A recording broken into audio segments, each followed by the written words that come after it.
So చూసారు కదండి, ఇవి డెవలప్మెంట్స్. ఒక పెద్ద థ్రెట్ జనసేన నుంచి బీజేపీ ద్వారా ఎదురు కాబోతోంది తెలుగుదేశానికి. వాసుదేవన్ గారు, ఎటువంటి థ్రెట్ వచ్చినా మా చంద్రబాబు నాయుడు రాజకీయాల ముందు అవన్నీ కూడా దిగదుడుపుగా వెళ్ళాయి అనేది ఈ పొత్తులో వెళ్తున్నటువంటి సందర్భాన్ని మనం మీకు గుర్తు ఉన్నాను. ఎందుచేతనంటే ఇందాక మీరు ఒక మాట అన్నారు డిబేట్ స్టార్టింగ్ లో, వైసీపీ నాయకులు కూడా పవన్ కళ్యాణ్ గారిని టచ్ చేయొద్దని చెప్పేసి, అదే రాజకీయ ఎత్తుగడ.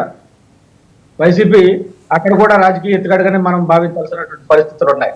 పవన్ కళ్యాణ్ గారిని ఎందుకు మాట్లాడొద్దు, వారిని ఏమనొద్దు అని వైసీపీ కేడర్కి జగన్మోహన్ రెడ్డి గారు ఆదేశాలు ఇస్తున్నారంటే, ఆ పార్టీ కేడర్స్ ఆదేశాలు వెళ్తున్నాయంటే ఖచ్చితంగా వాళ్ళ గోతికాడ నక్కలాగా చూస్తున్నటువంటి సందర్భాన్ని గుర్తు చేస్తూ ఉన్నాను. ఎప్పుడైతే చంద్రబాబు నాయుడు గారికి కూటమికి చెడిపోతుందో, చెడిపోయిన సందర్భంలో మన రాజకీయాలు చేయొచ్చు అని చెప్పేసి వాళ్ళు ఊహించుకుంటున్నటువంటి సందర్భాన్ని రేపొద్దున ఖచ్చితంగా ప్రజలు గమనిస్తారు. దానికి కూడా చంద్రబాబు నాయుడు గారు ఏ విధంగా గుణపాఠం చెప్పాలి అనేది తెలుగుదేశం పార్టీ దగ్గర ఎప్పుడూ రాజకీయ స్కెచ్ మా నాయకుడి దగ్గర ఉంటూనే ఉంటుంది. కానీ ఈరోజు ఎందుకు కృష్ణాంజనేయులు గారు అన్నట్టు ప్రతిదీ కూడా జరుగుతున్నటువంటి అవన్నీ కూడా రాజకీయాల్లో సహజంగా జరిగే ప్రక్రియలుగా మనం చెప్పచ్చు. ఎందుకంటే ఎవరు పార్టీ ఎత్తుగడ వాళ్ళకు ఉంటుంది. బీజేపీ ఇక్కడ ఎమర్జ్ అవ్వాలంటే ఇక్కడ ఏదో వాళ్ళ చరిత్రకు అందినటువంటి రాజకీయాలు చేయలేటువంటి వ్యూహాత్మకంగా తీసుకోవాల్సినటువంటి అవసరాలు వాళ్ళకు ఉంటాయి. కాబట్టి ఆ విధంగా కూడా వెళ్ళే పరిస్థితులు వాళ్ళకు ఉంటాయి. మీ సత్యాని గారు, ఇన్ఫాక్ట్ కృష్ణాంజనేయులు గారు ఇందాక ఒక మాట అన్నారు, మీరు గమనించారో లేదో, మీతో అంటకాగి బీజేపీ దాని రంగు రుచి వాసన అన్నీ కోల్పోయి 10% నుంచి 0.87కి పడిపోయింది. సో వాళ్ళు బుద్ధి తెచ్చుకొని ఇప్పుడు జనసేన నేత పవన్ కళ్యాణ్ గారితో జనసేనతో సెయిల్ అవుతూ తిరిగి వాళ్ళ ప్రభావాన్ని వాళ్ళు తెచ్చుకోవడం, వాళ్ళ రంగు, వాళ్ళ రుచి, వాళ్ళ వాసన అన్నీ తెచ్చుకునే ప్రయత్నం చేస్తున్నారని. గతంలో పవన్ కళ్యాణ్ చిరంజీవి గారు ప్రజారాజ్యం పెట్టినప్పుడు చాలా ఊపుగా వచ్చి 18 సీట్లు 19 సీట్ల వరకు వాళ్ళు నెగ్గినప్పుడు ప్రజలందరూ ఊహించారు కాబోయే సీఎం అదేంటి చిరంజీవి గారు అని చెప్పేసి. కానీ ఆ రోజు రాజకీయాలు ఏ విధంగా ఈ రోజు ప్రజారాజ్యం రాజకీయాలు హీల్డ్ అయ్యి మళ్ళీ జనసేన రూపంలో బయటకు వచ్చి ఏ విధంగా ట్రావెల్ చేస్తున్నాయో కూటమిలో మనందరికీ కూడా తెలుసు.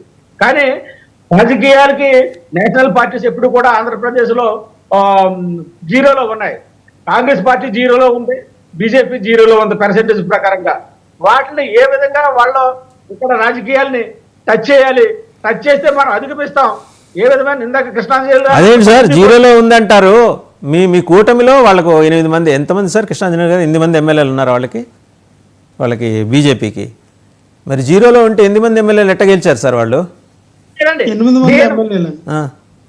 పార్టీ పరంగా జీరో, పరంగా సో వాళ్ళవి కాదు, ఆ ఓట్లు వాళ్ళవి కాదు, బీజేపీ కాదంటారు. అవన్నీ మీవిను జనసేనవి. బీజేపీకి యాజ్ ఇట్ ఈజ్ 0.87 ఉంది ఇంకా, అంతేనా? అధిగమించాలంటే వాళ్ళు ఇటువంటి జిమ్మికుల్ని ఇక్కడ ప్లే చేయడానికి బాగా ఆస్కారం ఉందని చెప్పేసి కృష్ణాంజీ గారు అన్నట్టు అది భవిష్యత్తులో రాజకీయ వ్యూహాలకి ఒక ఎత్తుగడగా మనం చెప్పచ్చు, తప్పేం కాదు. కానీ వాసుదేవన్ గారు ఈ రకంగా ఈరోజు ప్రజలు కూడా ఒకటి ఆలోచిస్తున్నారు. ఇందాక ఏదో తమ్ముడు వైసీపీ తమ్ముడు ఏదో అన్నాడు, స్కిల్ డెవలప్మెంట్ కేసులో చంద్రబాబు నాయుడు గారిని పలానా సంవత్సరంలోనే బయట లోపల వేయొచ్చు అని. మరి జగన్మోహన్ రెడ్డి గారి యొక్క కేసులన్నీ కూడా ఈరోజు ఎవరు కూడా ఏమీ మాట్లాడకుండా ఆయన ఈడీ కేసులు ఏమైపోయాయి, ఎలక్షన్ ముందు స్పీడ్ అయినటువంటి విధానం ఇప్పుడు ఎందుకు కనబట్టలేదు, వాళ్ళు ఎవరితో ఇండైరెక్ట్ గా అంటగోగుతున్నారు, ఇవన్నీ ప్రజలు అబ్జర్వ్ చేస్తున్నారు. ఖచ్చితంగా విడిపోయినటువంటి ఆంధ్రప్రదేశ్ పొత్తు ధర్మంగా చంద్రబాబు నాయుడు గారు తెలుగు ప్రజల్ని, తెలుగు రాష్ట్రాన్ని, అమరావతిని, ఎన్నో జరిగిపోయినటువంటి కుంటుపడినటువంటి ఇక్కడ అభివృద్ధిని ముందుకు తీసుకెళ్లాలనే ఉద్దేశంతో తెలుగుదేశం పార్టీ ఒకే లక్ష్యంతో, అభివృద్ధి అనే లక్ష్యంతో ఆంధ్రప్రదేశ్ నష్టపోయినటువంటి విధానాన్ని దృష్టిలో పెట్టుకుని చంద్రబాబు నాయుడు రాజకీయంగా ముందుకెళ్తున్నటువంటి విధానాన్ని కూడా ప్రతి పౌరుడు, తెలుగు పౌరుడు కూడా అర్థం చేసుకుని ముందుకెళ్తున్నట్టు సందర్భం మనం ఈరోజు గమనించాల్సిన పరిస్థితులు ఉన్నాయి. వాసుదేవన్ గారు ఈరోజు ఏదో మనం ఇవన్నీ చెప్తున్నారు, జగన్మోహన్ రెడ్డి గారి కేసులు ఈడీ ఏం చేయట్లేదు, మీరు దొరకకుండా పోయిన నానిని ఏమీ చేయట్లేదు, చిక్కకుండా పోతున్న రోజాని ఏమీ చేయట్లేదు, మీరు జగన్మోహన్ రెడ్డి గారిని ఈడీ ఏం చేయట్లేదని మాడితే ఎట్లా సార్? ప్రజలన్నీ ఆలోచిస్తారని చెప్తున్నాను. డైరెక్ట్ ప్రజలు కాదు ఆలోచించాల్సింది, యాక్షన్లో దిగాల్సింది ప్రభుత్వం. ప్రజలు ఆలోచించి మీకు ఓటేశారు, అయిపోయింది, వాళ్ళ బాధ్యత అయిపోయింది. యాక్షన్లోకి మీరు దిగాలి. రోజా చిక్కదు, నాని దొరకడు, పోలీసులు కామ్గా కూర్చుంటారు, ఆడియన్స్ గ్యాలీలో కూర్చుంటారు. ఏమంటే ఇవాళకి ఇవాళ మీరు చూసారు కదా, ఆ స్టెల్లా షిప్ నుంచి అన్లోడింగ్ మొదలైంది. దాదాపు ఎంత 1164 టన్నుల రేషన్ బియ్యాన్ని తిరిగి గోడౌన్లకు తరలించే ప్రయత్నం జరుగుతుంది. ఇంత జరిగిన తర్వాత కూడా ద్వారంపూడి వ్యవహారంలో మీరు 1 సెంటీమీటర్ ముందుకెళ్ళరు.